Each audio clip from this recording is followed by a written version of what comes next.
মহান আল্লাহর পয়গম্বর সর্বপ্রথম ওই মক্কাবাসীদেরকে দাওয়াত দিলেন কালেমা, এই দ্বীনের দাওয়াত পৌঁছে দিলেন। হে মক্কাবাসীরা, হে মানব গোষ্ঠীরা, তোমরা বলো লা ইলাহা ইল্লাল্লাহ।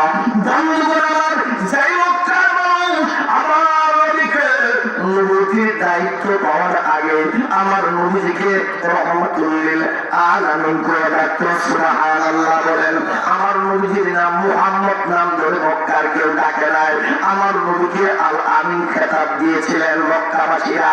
মক্কার মানুষ যে নবীকে নবী পাওয়ার পূর্বেই যে নবীকে আল আমিন বলে ডাকতেন, অথচ 40 বছর বয়সে যখন নবী রিসালাতের দায়িত্ব পেয়ে গেলেন, নবুয়তের দায়িত্ব যখন নবী আমার পেয়ে গেলেন, যখন এই কালেমার দাওয়াত মক্কাবাসীদের দিলেন, বন্ধুগণ আমার, ওই কালেমার দাওয়াত মক্কার মানুষ গ্রহণ করবে তো দূরের কথা, আমার ওই নবীজিকে তারা মিথ্যাবাদী বলতে লাগলো। কেউ কেউ আমার নবীকে পাগল বলতে লাগলো। আমার মক্কার কেউ কেউ আমার নবীজির পবিত্র গায়ে পাথর ছুঁড়ে মারলো। বন্ধুগণ আমার, পাথরের আঘাতে নবী আমার রক্তাক্ত হয়ে গেলেন। বন্ধুগণ আমার, 2 চোখ থেকে পানি ছেড়ে দিয়েছেন, কাঁদতে লাগলেন আর বুঝাইতে লাগলেন মক্কাবাসীদেরকে, মা বাবা নাই গো আমার ভবে বাঁচিয়া, মাতা পিতা নাই গো ভবে বাঁচিয়া, কে ভালো এসে দেখে যাবে আসিয়া, কে ভালো এসে দেখে যাবে আসিয়া। ওই থাকতো যদি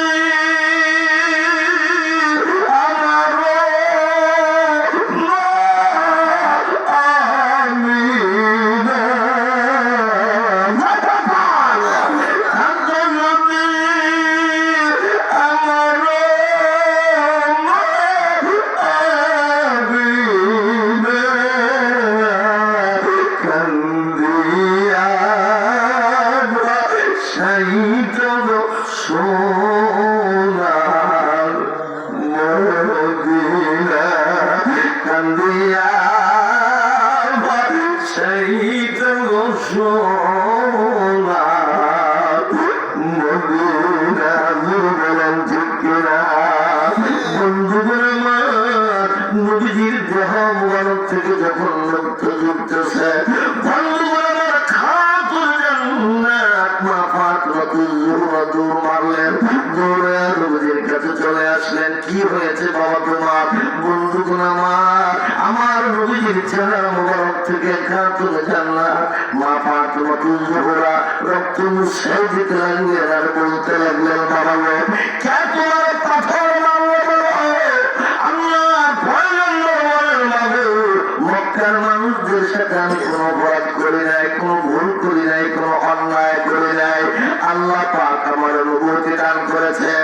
সেই নবুয়তের কালেমার দাওয়াত আমি মক্কাবাসীর যখন শুনাইছি, মক্কার মানুষ আমাকে মিথ্যাবাদী বলে গালি দিল, পাগল বলে গালি দিল।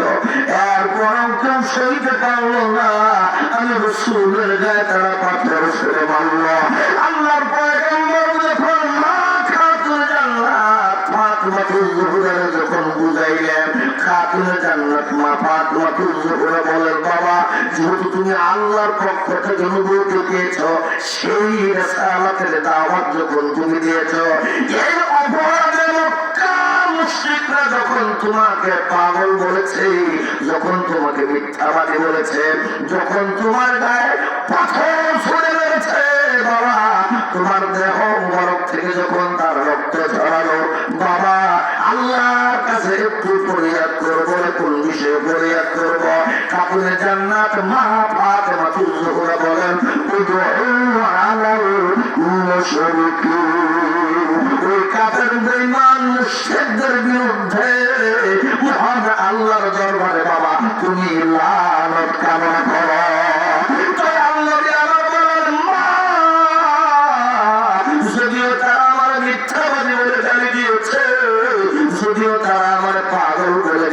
দিয়েছে। মক্কার মানুষ তারা বুঝতে পারে না আমার গায়ে তারা পাথর ছুঁড়ে মেরেছে। বাবা আল্লাহর দরবারে তাদের বিরুদ্ধে তুমি আমার লানত করতে বলেছো। মাগো তোমার এই কথা আমি মানতে রাজি না, এই কথা আমি শুনতে রাজি না।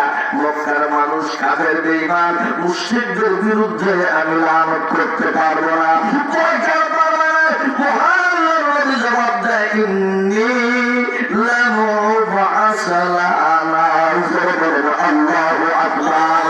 আল্লাহর পয়গম্বর বলেন মাগো এই বিশ্ব জগতের জন্য কারো জন্য মহান আল্লাহ পাক আমাকে লানতকারী বলে পাঠায় না। আমার জোরে বলে আল্লাহু আকবার। আর একটু জোরে বলা যাবে না আল্লাহু আকবার। আর একবার বলে আল্লাহু আকবার। কষ্ট হচ্ছে না না বন্ধুগণ আমার এই দিন প্রতিষ্ঠা করার জন্য নবী আমার রক্ত দিয়েছেন, জালি শুনেছেন। আজকে সেই নবীজির বিরুদ্ধে বাংলার জন্য এমন মানুষও আছে আমার নবীজির টুপি দাঁড়িয়ে ঠাট্টা করে আছে না নাই? আমার নবীজির মেয়েরা সিরাত দিয়ে ঠাট্টা করে আছে না নাই? আমার নবীজির ব্যঙ্গ করে গালি দেওয়া আছে না নাই? আজ থেকে আমরা ফোন করতে পারবো ও আজ থেকে রসুল আমার ওই দয়াল নবীর মোহাম্মদ যাদের কলিজার ভিতরে আছে হাত উঁচু করে আল্লাহর কি দেখাইতে পারবা? আজকে আমাদের সোনার বাংলাদেশে যে কেউ হোক না কেন আমার নবীজির বিরুদ্ধে কেউ যদি ব্যঙ্গ করে কথা বলে, আমার নবীজির কলিজা সিরাত নিয়ে যদি কেউ কথা বলে, আমার নবীজির টুপি দাড়ি নিয়ে যদি কেউ ঠাট্টা করে, তাদের বিরুদ্ধে মুখে করতে রাজি আছো কেন মুসলমান? হাত উঁচু করে রাখো।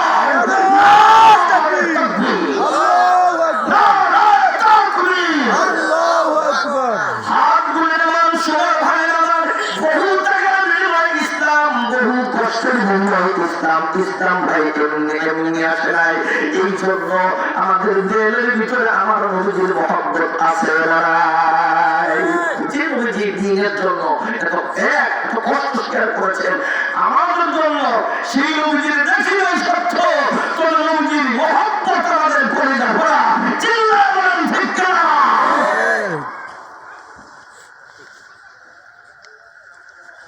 আলহামদুলিল্লাহ আল্লাহ রাসূল বলেছেন দীর্ঘ 27 বছর মেরাজ করেছি। কত বছর?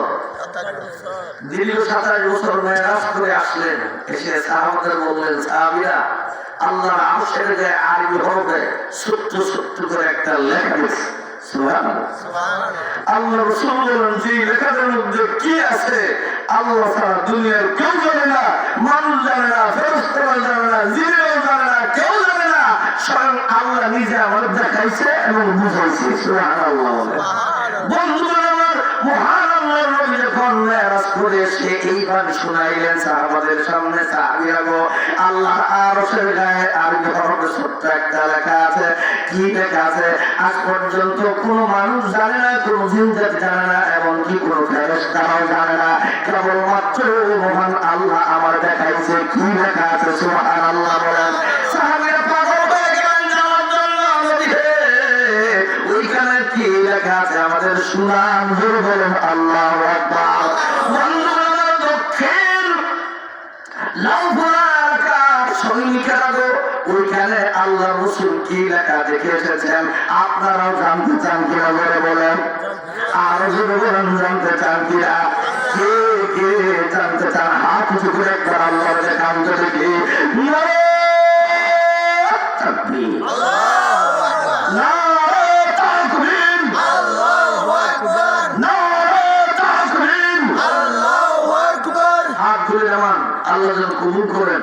আমি আপনাদের সামনে যে আয়াতে কারিমা নিয়ে আলোচনা টানতেছিলাম, অতি দুঃখের বিষয়।